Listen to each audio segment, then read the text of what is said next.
Hey guys, the B2B pricing tactics that I would use for a pricing strategy would be seasonal discount and quantity discount because it's a Neutrogena sunscreen product that we would be selling and it is bought more frequently during the summer and it's a product that's cheap enough. If you lose it, you're not going to search for it forever or just and go without it. You'll just go pick up another one and take it with you. That way you don't have to keep looking.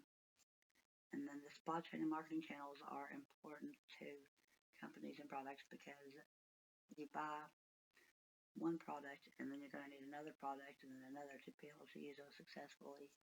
And you're going to have to purchase them all from somewhere so they sell them to the stores. And the marketing company that I would want to represent would be Diamond. Oops, sorry. Diamond Network Marketing Company is out of Hot Springs area and we'll be selling ourselves Dodge Hemi Mopar. Thank you.